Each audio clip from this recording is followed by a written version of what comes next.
Go for it. Okay, welcome back to Mike's Gym. Thank you for joining us today. I'm here with my friend and former workout partner, Ardis, and very glad to have him here. Thank you. Thank you for coming at this time in the morning. It's wonderful to see you. My pleasure. Wonderful to have you back in Mike's Gym. It's not even, it's 6:56. It's not that early. Well, Ardis and I used to meet in San Francisco at some ungodly hour of the morning We and did. spend a couple of hours of working out before we'd go to work. Every morning. Yeah. Every morning, yeah. It's been a long time. We'd meet on BART. Sometimes, yeah. Yeah. And do you remember the first time I approached you about working out with me? Vaguely. Do you remember what I said to you? No. You don't remember that. I You said, probably said, hey, I'm not hitting on you, but you are hella handsome, dude. and you know what? That was true. But it wasn't because of that. No, I don't remember what you said. I said, if we work out together, if you work out with me, you're going to get stronger. That's right, yes. And I'm going to get better looking. Yes, I do remember that now. And both of those happened. Those things happen, that's right. Yeah, That's right. absolutely. But I introduced you to powerlifting. You did, yep. And I tried to introduce you to bodybuilding, but you didn't care. You didn't want to do that. So I figured I was too old to look real good like you do. I do not look good anymore. But I appreciate it. I'm way older now too. So, So tell me a little bit about what you needed to do you went into a bodybuilding competition. I You did. came back with an award. I did. And what did you have to do to prepare yourself to be a bodybuilder? Yeah. So let's back up for a moment and talk about the different types of bodybuilding that there are. Okay. Because I think when you say bodybuilding, people think Arnold Schwarzenegger, they think Ronnie Coleman, they think these massive people, right? Like that's who you think of. Right. And so there is certainly that category. But those are the largest bodybuilders there are. There are many subcategories. Right now, the most popular bodybuilder, I'm drawing a blank on his name, but he is significantly smaller than those guys ever were. He's probably, he's significantly smaller than Ronnie Coleman. He's probably, 80 pounds smaller than Ronnie Coleman, but he has a phenomenal physique, and I will give you his name, and then you could put it in here once I think of it. It'll be like right here, his name. And so, but, his physique is phenomenal, but it's different, right? And so then even from there are other categories that are smaller and smaller and smaller men. Women have multiple categories as well, where they vary in size from bikini to bodybuilding, right? To like where they're, those sort of large women that you also think of when you think of female bodybuilders. You don't generally think of bikini competitors and fitness competitors. These women are much smaller. They look more akin to someone you'd see on the cover of Self magazine, someone you'd see on the cover of, other women's sort of fitness magazines, right?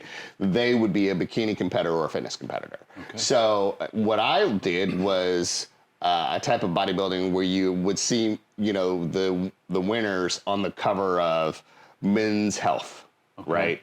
As opposed to on the cover of Muscle and Fitness, right? So mine is called Master's Physique because of my age. So I did a 45-plus-year-old bodybuilding category, right? Because it also is broken up by age.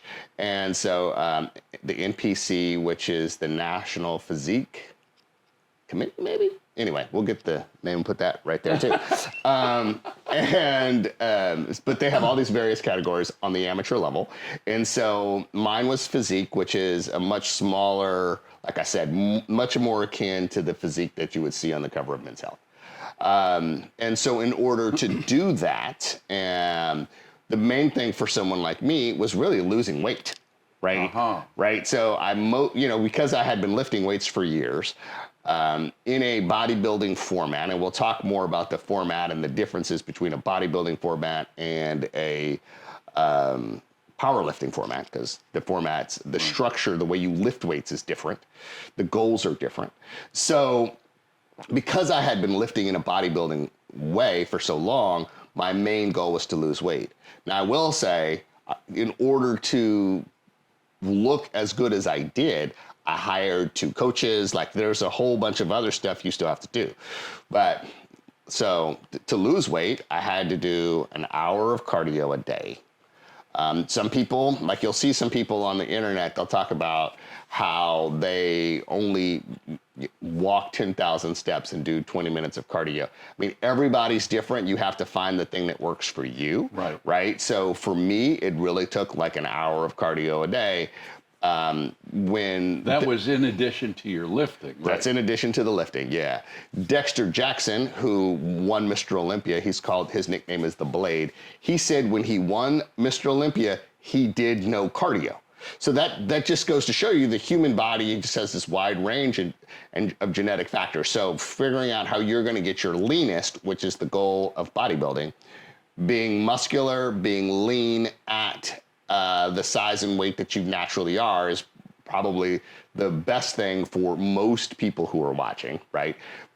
Because it really is nearly impossible to compete at that super high level of really big human without androgenous hormones, steroids, right? You really have to have those in order to get to that level.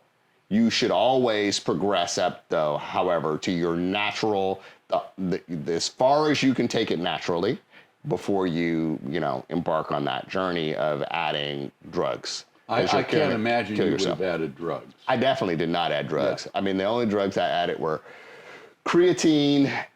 Creatine monohydrate. Right. Which I take as a power lifter also. Yeah, and like a lot of women apparently should take creatine monohydrate, especially if you suffer from migraines. Apparently it can help with that. So it's a natural substance that occurs in your body anyway. That's right. We get it naturally from eating muscle tissue largely, right? So especially if you're on a vegan diet, you should certainly consider supplementing with creatine monohydrate. It is the most widely tested supplement. And also the most widely researched. Right. That's what I meant. Like there's a huge body of research behind the creatine monohydrate, and it seems to be, in 95% of cases, safe and effective. Probably even higher than that, actually. But, everybody's different. But you should, that was the only thing that I think, caffeine, creatine monohydrate. I did a couple of other things because, again, the goal is to be lean, right? So have the most muscle you can and be lean. And so from the difference between lifting for powerlifting and lifting for bodybuilding, just transition to that, is, like I said, the goals are different. The goal of powerlifting is to lift as heavy as you possibly can. In 3 lifts. In 3 lifts. And we could even include Olympic weightlifting into this same category, right? That's true. Even though it's a different sport. Right. But we'll include that there as well, because there it's still the same idea. Lift as much weight as I possibly can. Even if you throw in CrossFit, which is not really either, right?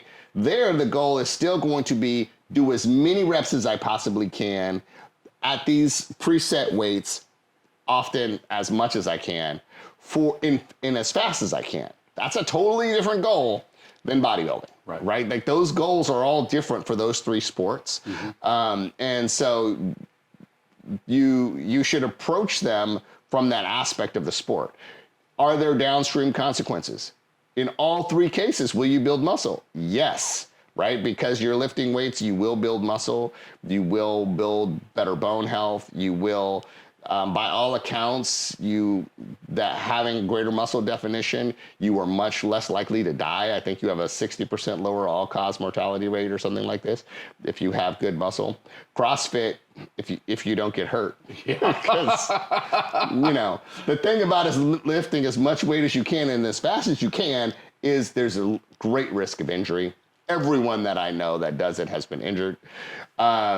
That, including me. Yeah, I mean, everybody I know that's done it has been injured, right? So, however, there I do think, as long as you don't get hurt, you're looking at probably the best thing for your long-term fitness and health, because we know two things. We know that if you have a high muscle volume, you're less likely to die. You have a 60% lower all-cause mortality. But the single most important indicator of long-term health is your VO2 max. So by moving quickly and pushing yourself to the limit and working at those outer limits, like you do in CrossFit, while lifting weights, while jumping rope, while running, while doing all of these things, you're much more likely to increase your VO2 max, so you're most likely to live longer. So I think from a health management standpoint, probably CrossFit is the best thing for your health management, but bodybuilding and powerlifting are more fun. So who cares? Because we gotta live, right? Like, you know, in the interim. So, but back to bodybuilding, the goal of lifting weights there is to add muscle. So when I work out with my young niece who is very strong, I'm like, okay, if you're lifting to transform your physique, then the goals are different, right? She is very strong, so she can move a lot of weight, right? But that's not necessarily what we're trying to do in bodybuilding, right? So in bodybuilding, we're trying to contract the target muscle under load and ideally in the lengthened position. We know now from the research, tons of research has been published that suggests that lifting in the lengthened position is the best way to get hypertrophy. Let me be more clear. Lifting to failure or near failure from the lengthened position under load is the best way to grow your muscles. You still need to eat a lot of protein to make them bigger. Yes. That's hypertrophy. That's hypertrophy, right? And so you're going to have hypertrophy in any one of these three ways that we're talking about. But bodybuilding is focused almost solely on hypertrophy. And there's lots of reasons to grow your muscles bigger, right? You know, a lot of people think you're going to look like a pro bodybuilder. Well, you may, but again, there's all of these different categories, right? So, you know, Allison, I don't know how to say her last name. It begins with a K, but you know, she is the winningest bodybuilder in history. I think she's won over 50 different competitions. Blade is the winningest. Dexter Jackson is the winningest man. She's the winningest woman. And she walked in here, she just looks like a very fit, thin woman, right? You would not think of her as a bodybuilder because she's, you know, former Ms. Olympia bikini. Right. So again, there's all of these various categories of bodybuilding. And I know a lot of people are out there, oh, I'm going to bulk up. You will if that's what you want to do. But if that's not what you want to do, then you just gear your diet and your exercise regime around it. Okay. Well, you mentioned one thing that I think is really different between powerlifting and bodybuilding, which is the focus on the diet. Talk a little bit about what kind of diet you had to do and how hard that was to maintain that diet. Yeah. So I really think it depends on who you are as a person, right? And are you a hard gainer, easy gainer? I am a very easy gainer. I gain weight. I look at delicious food and I just gain weight, probably because I eat it, but also because I'm an easy gainer. So, but yeah, so for me, what I did, I'll just tell you what I did for the most part is I really had a diet focused on seafood. And I had a diet focused on seafood because it is very lean protein almost exclusively. Right. And I know, you know, that was the other supplement is omega-3s. Forgot that one. We know that having more omega-3s in your diet actually helps you be leaner.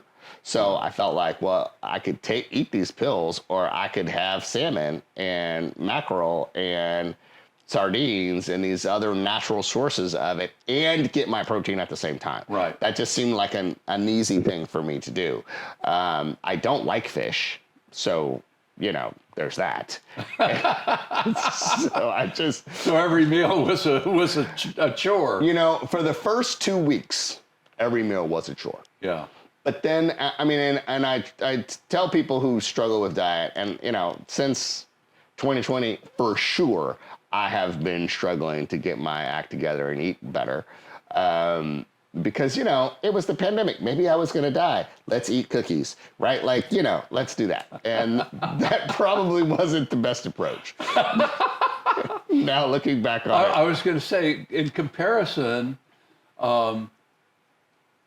as a power lifter, we don't focus on diet. No, but you do, because you also have weight categories. Yeah, we have weight categories, Right. and I'm trying to cut 4 pounds. Right. So there's But- got to be some level of it. Yeah, but it's not. I'm not eating to bulk up. Right. You're not eating to shape your physique. That's correct. Right. That's because that's really what we're talking about in bodybuilding. It's not necessarily bulking up, right? Because I probably lost 50 pounds, right? So I went the other way. So it's how are we going to shape this physique? Right. And your goal is how much can I lift? As quickly as possible. As quickly as possible, at as light a weight as I can. Right. Because if you competing against a 250-pound guy is not fair, right? It's not fair at all. Yeah, he should be way stronger than you are, but he may not be. So. Well, and I mean, if you think about trying to lift body weight, my body weight is less than a 250-pound guy's body weight. That's right. Yeah. So he's going to lift more, or she's going to lift more than I am. That's right. Yeah.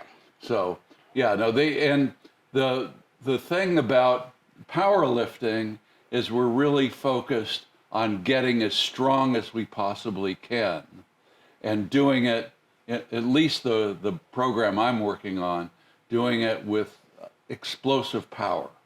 Right. Well, that's one of the things I didn't understand before when you and I were working out, is the importance of speed work. Right. With moving that weight as quickly as possible. Right. And Olympic weightlifters do that. The Olympic weightlifters, it's all about power and flexibility, right? I think they're probably the best athletes in the world, right? Because they're super strong, super flexible. You know, I can't eat, like the snatch seems impossible to me. Right. And I'm sure it is possible for me, but it seems impossible to me. So I won't be learning how to do that, I think, at 51 years old. I think that's over for me. I think after you get to 40, I think that you're right. Olympic lifting really needs to transform into something I think that's else. right, yeah. I mean, unless you've been doing it the whole time, right? But I think starting out over 40 in Olympic lifting, I mean, anything is possible, but that does seem difficult. Well, and my experience is I've met a number of power lifters at meets, and if they started in their teens or early 20s, they peak in their 50s in terms of the most they can lift. There was a man that was helping me get prepared for a lift at one meet who was in his mid-50s, who had just deadlifted over 700 pounds. Yeah. And that was the most he had ever done, but he'd been lifting since his 20s. Yeah. And it takes a lot of years to build the kind of strength that's required in powerlifting if you're really going to lift really big weights.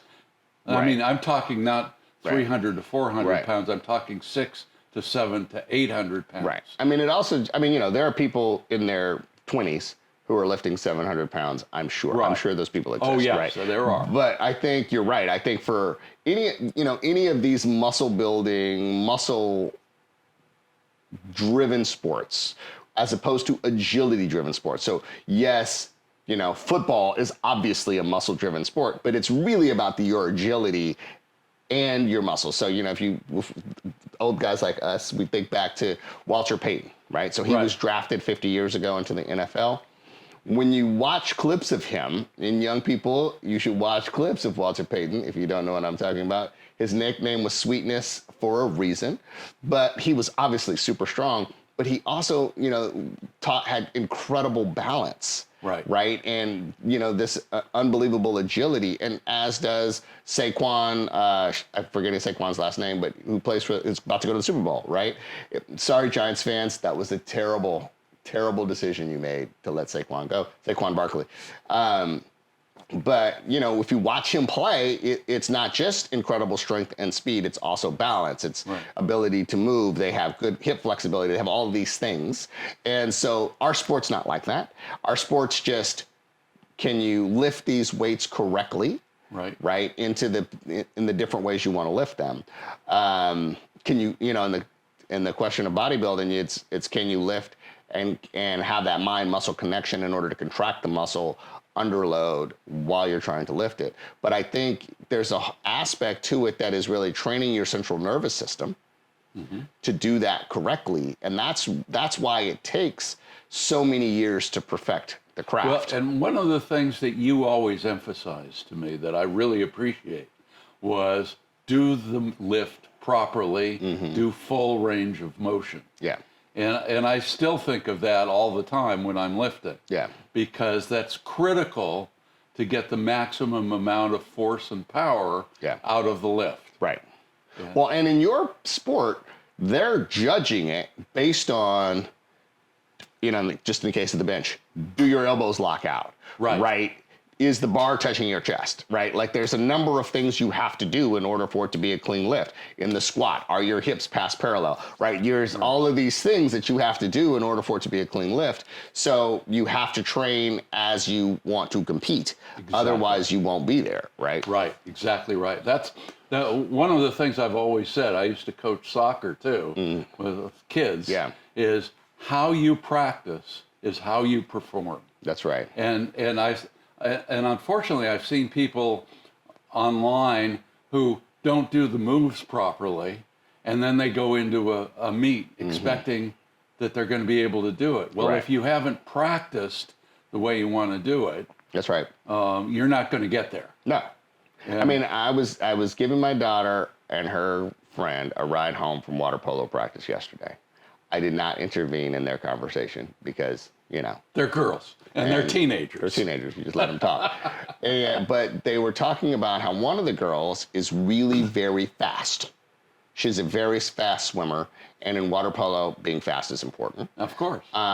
And so however, she was saying that she didn't think that she wanted to push herself in practice and swim really fast all the time, right, in practice. And I wanted to be like, you're not going to be great at this if that's your attitude, right? Like you have all the things it takes. My daughter is super slow, or she is not fast. That's why they made her goalie, right? Like, I played goalie as in water polo. Yeah, that's right. You just play goalie. Yeah. You have explosive strength. You can do this, right? As opposed to swim. This kid though, she's super fast and and she's 14, whatever. So she may get to a point where she decides that she wants to practice harder. But it's like, my thought was just that. You have to practice as you wish to perform. Exactly. Right? So. Well, one of the things that I'm doing differently in this training cycle is using the Westside Barbell Conjugate system. Yes. I watched the channel, so I know. Okay. But it has pushed me harder than I've ever been able to push myself before. That's great. And one of the things that I realized that I hadn't done in my prior training is speed work. Never had done speed work. I didn't know that I needed to do that. Yep. And that's one of the things that they push. Yeah. And the other is, I used to do spreadsheets and figure out what percentage I needed to increase for this. That's why you have a 1/4 pound plate here somewhere. Yeah, I got them up on the top. Yeah, I got the fractional plates. Yeah. No one else has fractional pay like this guy.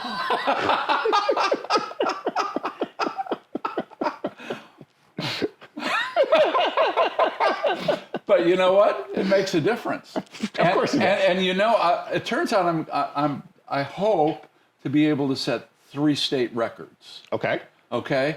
And in each lift or? No, for 2 lifts in total. Okay. Squat, got it. bench, and total for all 3. Yeah. At my age and weight class. Understood. Okay. And one of the things that happens in the meets is they have charm plates, which are gold little plates that are a half a kilogram. Okay. Okay. A pound. Yeah, basically a pound. Yeah. Because that's the minimum you have to go over an existing record in order to beat that record. And those fractional plates can get very important as you're trying to get close to the limit of what you can lift. Absolutely. Really, you can really get to the limit, right? Exactly. Yeah.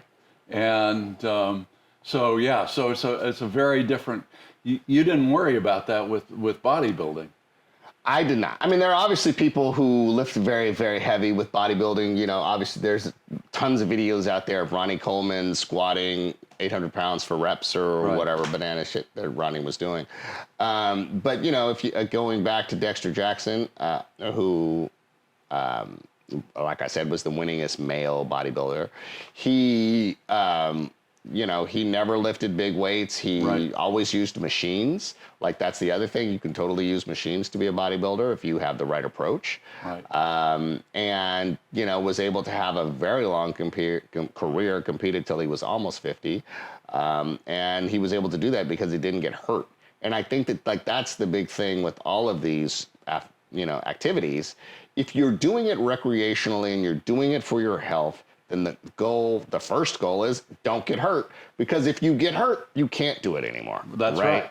Or you have to stop for a while. And you have to stop for a while. And then starting over is always, and people want to rush it. That's right. You can't. And certainly when you're my age, at over 50, like, that's going to take a long time for you to recover.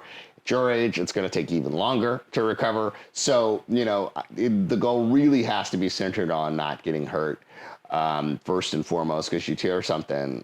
If I tore a muscle, like, Jesus, who knows how long it would take, if ever, right? Because to your point, you've got to build a whole new habit of getting up and doing it and training and all of that sort of stuff, right? Exactly. So that's all can be very difficult to get back into. Well, and the thing that I have learned is consistency is important. You've got to keep doing it. That's right. And it gets to the point where you miss it if you miss a day. That's right.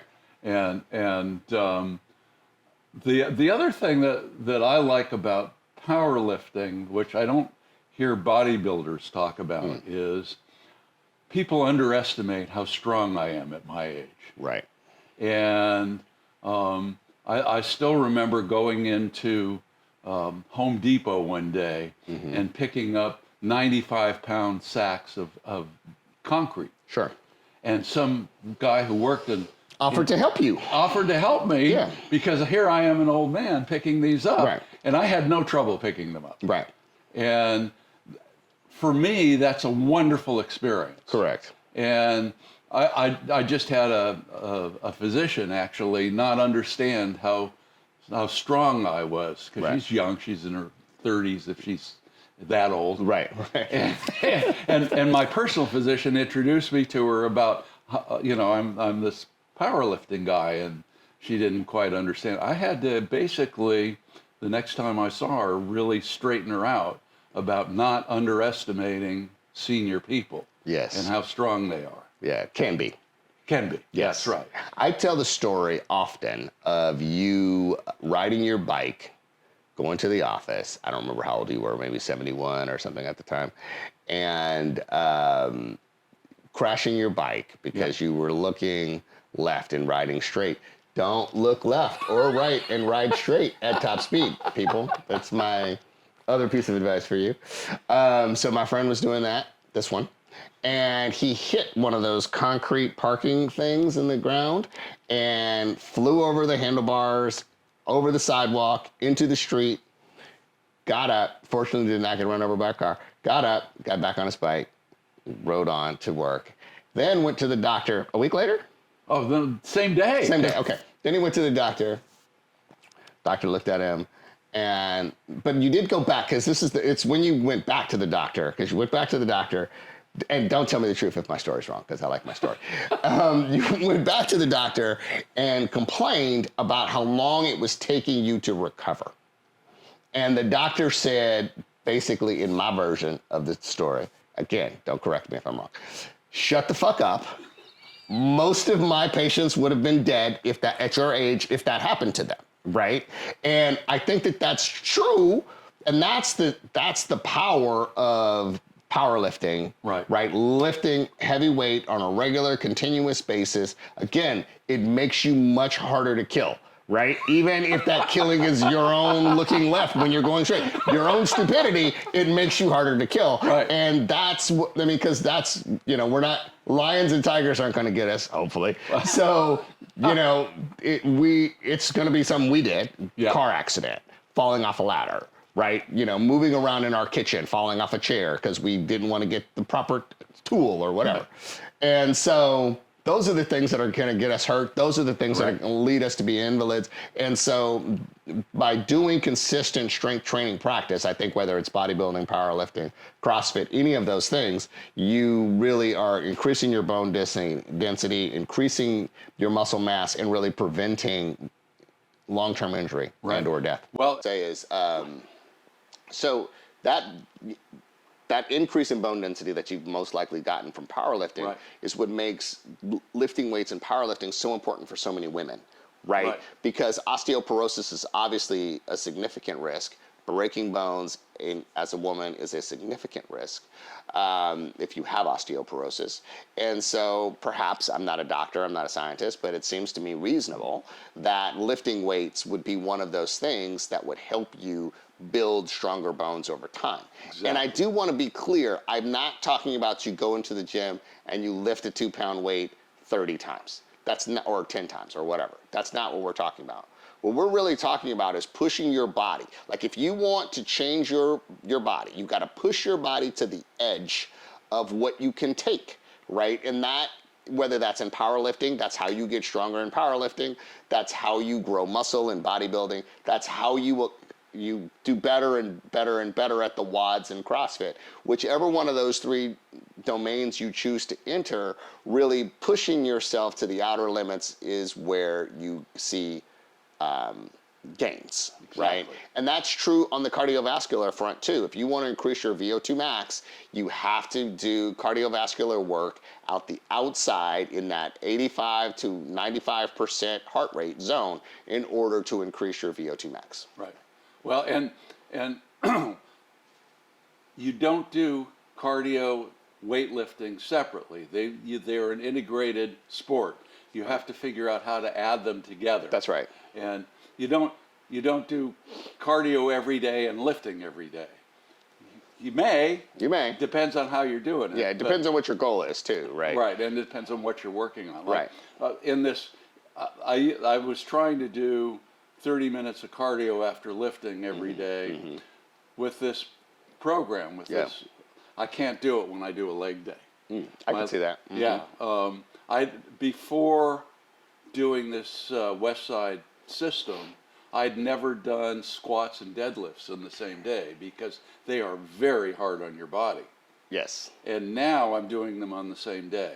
Wow. And so my legs, by the end of that max effort workout day, there's no way I'm getting on the exercise bike. Right.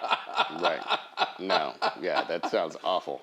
Yeah, no, it's not awful. No, getting on the exercise bike after you've done that sounds awful. Oh, yeah, exactly. Yeah. I just wouldn't be able to do it. Yeah. But you're just, grinding your way through at that point. Right, yeah. I mean, and it's better than like trying to run, because when you run after those heavy leg days, it's even worse. Right, your legs will feel like I don't know, like almost like lead. They're so heavy. I have definitely just had a hard leg day, and then hours later went on a hike or something, and like going uphill is fine. It's the coming downhill I've gotten like huge cramps. And it's just, it can be miserable if you're not trying to combine those things on the same day, especially on the leg days. I agree. Right. Yeah. I agree. But again, if you're a CrossFitter, you're probably going to do that, right? And you're going to do it regularly enough that you get used to it. You get used to it, right? Right.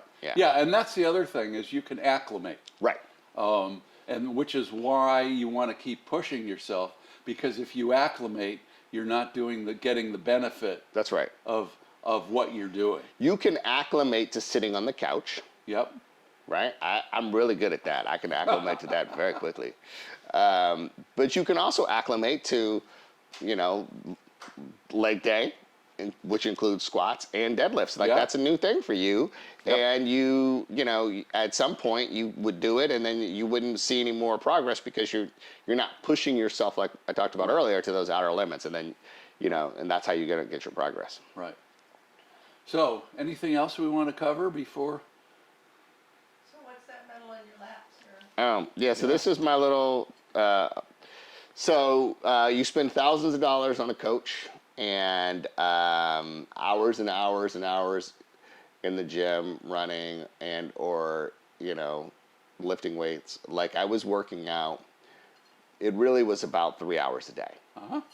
So it was an hour of weightlifting, an hour of cardio, and then another 30 minutes to an hour of posing. Oh, practicing your poses. Practicing your poses, yeah, because even in men's classic physique, which is there's really only 2 poses, you still have to really perfect the posing in order to do well, right? And so there were guys who I probably placed better than, because I came in third, who had better physiques, but they didn't pose as well. Right? So... And posing involves working on specific muscles to get them to do things. Right. So you have to be, you haven't, I'm a firm believer in coaches. Dexter Jackson, when I first started this journey to be a competitive bodybuilder, I watched Dexter Jackson on YouTube. And Dexter commented about how people were surprised that he had a coach because he's the winningest bodybuilder of all time. And so they were like, why do you need a coach? And Dexter said, that shows how stupid you are, right? If you think I don't need a coach or you don't need a coach, right? You need someone to kind of help guide you through this process. And so for me, it was both a weightlifting coach and a separate human who was the posing coach who could look at me and my posing and could make suggestions for what I needed to do in order to better show my lats, in order to better show the definition in my delts. Because particularly for me, even though I do a lot of backlifting, and at that time even, I had a great V-taper, had a very strong back, terrible rear delts. And so my rear delts are undeveloped because I slouch, right? And so, and I, you don't train for a show long enough to pull up all of your super weak spots. Like my rear delts were a super weak spot. And so that made my front delts, the part that the judges see, less. Right. Had my rear delts been better, I might have come in second or first. Like that's as I kind of go back and look at the pictures. Yeah. Interesting. Yeah. And that is the difference between the two sports. Is one is like this really sort of nitpicky vanity sport, which is bodybuilding, right? You have to be very nitpicky about all these sorts of little things. Like I got a spray tan to do it, which seems super weird as an African American to get a spray tan. I was embarrassed for myself while I was doing it, but that's just the nature of the sport. And having one even coat of color, right, helps all your muscles show up better, right? So, and in fact, I think I got third because the lady who did the spray tanning at the show looked at me and she was like, I think you need a touch up on your tan. And I was like, oh, okay, which would have never occurred to me. And so she hit me again, and then my coach saw me after I got the tan, and he was like, way better. Wow. Yeah. And so I think that probably lifted me up a couple spots because she had me go back and get tanned. So it's a very, and then you look at the women who compete in the sport, some of them will have on these bikinis that cost hundreds of dollars. Wow. $400, $500, $600 for these bikinis. For two little pieces of cloth. For two little pieces of cloth that you're obviously never going to get wet because they're hundreds of dollars, right? But yeah, that's certainly what they said is that, they can cost a lot of money. And then the shoes, they wear shoes too. All of that stuff can cost, and the hair and the makeup and, you're trying to be seen. Right. And you're trying to stand out for your physique. And there's not many things in life where we do that. Right. And I think it's also important, a lot of us sort of consider people who do these things as not being very smart or whatever. And I think, Hollywood has convinced us of this misconception. CFOs and, you know, CEOs and all of these people who are out there who are very successful humans who are competing in these sports. And so this is just their day to look ridiculous, I guess. Well, and for powerlifting, what we have to do is we have to wear a singlet, a racing. Oh man, and a you look wrestling so ridiculous, Mike, when you have your wrestling singlet on. Absolutely. and a T-shirt. Absolutely, I know. I've been there. I've seen it. Yes. And that's it. Nobody wears any makeup. No, it's true. But you have that singlet on, and you look ridiculous. Judy, doesn't he look ridiculous? Yep. Yes. But you know, it's fine. It's a different type of ridiculous. It's a very different kind of ridiculous. Yes. Yeah. And so nobody's. And then you have a bunch of chalk on you. Yeah. Just chalk in random places. Well, it's not random. I know it's not, but it feels random to those of us who don't do it. And you're like, what is the chalk for? Okay, whatever. But, well, you know. on the squat, the chalk on the back of the shirt keeps the bar from slipping. Right, but it's never just where it needs to be. Yeah, it's always viewer. more spots. It's always, you know, like all over, you know, you're like, okay, you needed it on your elbows. That's cool. That's because chalk goes It's chalk, everywhere. because of the nature of chalk, yes. But it's not attractive. No, it is not attractive. You are not looking your best. So, But you are being your best. That's That's true. what matters. That's right? what matters. Right? You're pushing yourself and you're being your best on that day. Right, yeah. And, you know, trying to hit your peak numbers, right? Exactly. And that's what yeah. it's all about. That's it. Hey, thank you for coming. Thank you for having It's me. been wonderful talking to you. My pleasure. And I hope Anytime. that if people have questions for you, we'll ask and we'll get back. That's right. They can just put it down in the comments. Like, subscribe, comment.